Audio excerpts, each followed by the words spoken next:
लगी नहीं रिया कि होली जैसा है। दिवाली आती है तो लगता ही नहीं कि दिवाली जैसा है, राखी आती तो लगता ही नहीं राखी जैसा है। सारे त्योहार फीके हो गए गुरुजी। हमने कहा त्योहार फीके नहीं हुए, त्योहार का कलर फीका नहीं हुआ, त्योहार का रंग फीका नहीं हुआ है।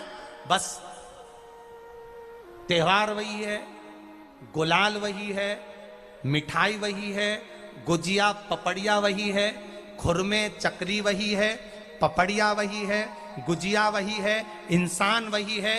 बस बाजार में से जो रौनक समाप्त नहीं हुई है, रौनक आपके भीतर की समाप्त हो गई। आपके भीतर इतनी ईर्ष्या भराती गई, इतनी ईर्ष्या भराती गई, इतनी ईर्ष्या भराती गई कि वो ईर्ष्या के कारण, उस अहंकार के कारण, उस अहम के कारण तुम एक दूसरे से मिलना पसंद नहीं कर पाते। पहले के लोग कहते थे हमारे यहाँ जब होली होती थी इतने लोग आते थे, मिलने जाते थे, गुलाल लेकर जाते थे। आजकल तो कोई दिखता नहीं है। कारण केवल इतना सा है, तुम्हारा अहंकार, तुम्हारा ईगो, तुम्हारा अभिमान तुम्हें अपने घर से बाहर नहीं निकालता। तुम घर से बाहर नहीं निकलते अपने अहंकार के कारण, अपनी काया के कारण, अपनी अभिमतता के कारण। आप दूसरे से मिलना पसंद नहीं करते। जरा सा कोई ने कलर लगाया तुम्हें क्रोध आ गया, जरा सा किसी ने गुलाल लगाया तुम्हें गुस्सा आ गया, जरा सा कोई आया भाभी जी भैया जी करके गुलाल लगा गया, तुम न न न न न न न न न न।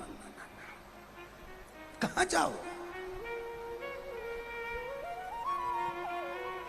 इतने वीआईपी हो गए, इतने वीआईपी हो गए, इतने वीआईपी हो गए कि अपने त्योहारों से भी दूर हो गए। मेरा निवेदन है, होली का त्योहार आ रहा है, उस फागुन के त्योहार में मेरा देवाधिदेव महादेव माता पार्वती के साथ होली खेलता है, मेरा कृष्ण कन्हैया राधा रानी के साथ होली खेलता है। आप भी अपने इष्ट मित्रों के साथ होली खेलिए और दिल से खेलिए। अरे सीहोर में, सीहोर जिले में एक होली होती थी। उस होली का नाम हमने पिछली बार बदल दिया था। कौन सी होली कर दी थी? महादेव की होली।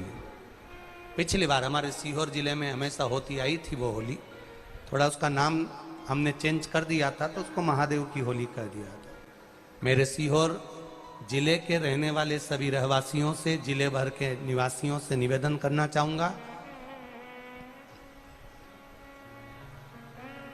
वो पुरानी होली को बंद कर महादेव की होली नाम दिया गया है। शिव मंदिर में जाना है, चंदन का जल शिव जी को 1 लोटा चढ़ाना। एक बात अपनी जिंदगी में उतार कर रखो, शंकर भगवान को घी का दिया भी लगाओ तो तुम्हारे घर में जो असली घी हो, थोड़ा सा भले 1 पत्ती लगाओ, भले इतनी सी बत्ती जलाओ, पर असली घी की जलाओ। शिव जी को अगर चंदन भी लगा रहे हो तो असली लगाओ। शंकर भगवान को चावल भी चढ़ा रहे हो तो असली चलाओ। शंकर भगवान को अगर अष्टगंध भी चढ़ा रहे हो तो असली चढ़ाओ। केमिकल का कोई चीज मेरे महादेव को मत चढ़ाओ जिससे भगवान शिव की मूर्ति नष्ट हो। ऐसी कोई चीज मेरे महादेव को ना चढ़ाओ। अगर शंकर भगवान के साथ आप होली खेल रहे हो तो चंदन का पानी शंकर भगवान को चढ़ाइए, अष्टगंध का जल भगवान शिव को चढ़ाइए। तो करो तैयारी, आ रहा है त्रिपुंड धारी महादेव की होली। बड़े आनंद के साथ मेरा निवेदन, अपने शिवालयों में, शंकर जी के मंदिरों में, सीहोर जिले के प्रत्येक शिव मंदिर के अंदर चंदन का जल 1 लोटा अवश्य चढ़ाएं, महादेव की होली अवश्य मनाएं। और भाव के साथ 5 मंदिर हम भी जाएंगे, कोई जुलूस नहीं, कोई क्रम नहीं, बस बाबा को आराम से जल चढ़ाना ही एक नियम है और बाबा को जल चढ़ाएंगे। आप सब बड़े आनंद के साथ महादेव की होली का स्मरण करिए। महादेव की होली के दिन बेलपत्री की जड़ के नीचे जाकर प्रयास करा करो कि लाल चंदन का जल, लाल चंदन को घिसकर कलश में उस चंदन को डालकर जल भरकर उसको बेलपत्री की जड़ के नीचे सींचन करने का प्रयास करा है कि धीरे धीरे कर वो दुख समाप्त होगा, वो दुख कटेगा ही। एक बहुत ध्यान देने वाली बात है कि अगर मान लो कि कहीं पैसा अटक गया है, नहीं आ रहा है, बहुत अथक प्रयास कर लिया, चंदन का जो जल होता है ये व्यक्ति के जीवन में जो धन कहीं रुक गया, अटक गया, नहीं दे रहा, बेलपत्री के वृक्ष के नीचे, जड़ के नीचे सिंचन करने से वो प्राप्त होता है। अथर्ववेद में वर्णन किया गया कि पीपल के वृक्ष की जो जड़ होती है, बेलपत्री के वृक्ष की जो जड़ होती है और आंवले के वृक्ष की जो जड़ होती है, इसके नीचे स्वर्ग का निवास होता है। किसका निवास है? स्वर्ग का निवास। जहां पर ये वृक्ष होता है और उस वृक्ष के नीचे बैठकर हम जब किस जल का सिंचन कर रहे हैं, जैसे अभी आपको कहा था कि जल में अगर लाल चंदन मिला हो और आप बेलपत्री के जड़ में सिंचन कर रहे हैं तो लक्ष्मी की आवक बढ़ेगी। कहीं पैसा अपना अटक गया, नहीं आ रहा, आएगा। पीपल की जड़ में इत्र का जल, पीपल की जो जड़ होती है उसमें इत्र का पानी, थोड़ा सा जल, उसमें थोड़ा सा इत्र का भाग हो महाराज, और आप भगवान पीपल देव, पिपलेश्वर महादेव का स्मरण कर कर पीपल की जड़ में अगर जल चढ़ा रहे हैं और मान लो शरीर में कोई कष्ट हो गया है, शरीर में कोई रोग हो गया है, कोई मालूम पड़े ये हाथ 4 दिन से दुख रहा है या 4 दिन से ये नस दब गई है या ये कमर दब रही है, तो आप 2-4 दिन कर देखो। कलश के अंदर जल, जल में इत्र का थोड़ा सा भाग, पीपल की जड़ के नीचे आप उसका सिंचन करिए पिपलेश्वर महादेव के नाम से। उस जल को थोड़ा सा भाग लेकर आ जाओ उसी में से जो चढ़ाया है, और उस स्थान पर जहां कष्ट है उसको लगाना प्रारंभ करिए। 2 दिन 3 दिन कर देखो।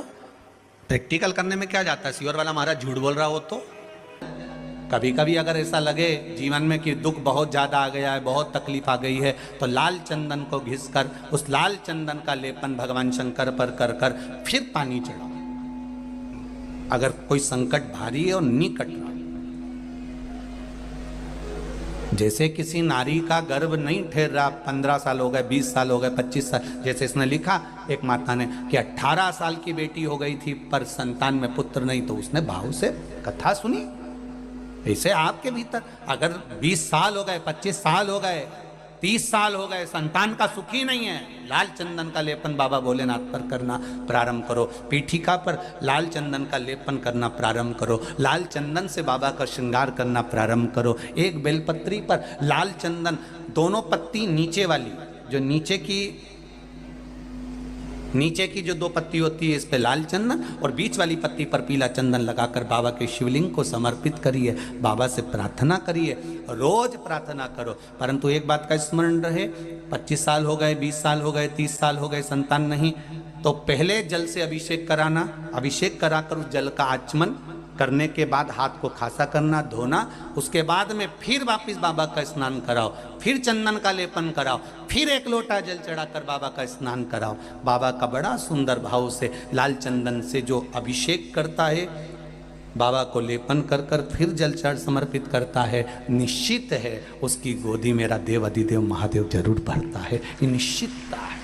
हम तो बेटियों से भी कहते हैं जिसका विवाह नहीं हो रहा हो, 25 साल, 30 साल, 27 साल, 28 साल, 32 साल, 40 साल हो गए हो, नहीं हो रहा हो बेटा बेटी का विवाह, उसे लाल चंदन का प्रयोग अशोक सुंदरी वाली जगह पर 7 बिंदी लाल चंदन की लगाकर 7 बेलपत्र 7 बिंदी पर रखिए और महाराज अपनी कामना कर कर भगवान से आइए, बाबा देगा, करेगा। 3-4 महीने में विवाह पक्का करेगा। ये लाल चंदन की महत्वता है शिव तत्व। रोग बढ़ गया, बेलपत्री के वृक्ष के नीचे दीप लगाना प्रारंभ करो। बाबा से विनती कर कर घी का दिया लगाइए बेलपत्र वृक्ष के नीचे, बाबा से निवेदन करिए, रोग निवारण।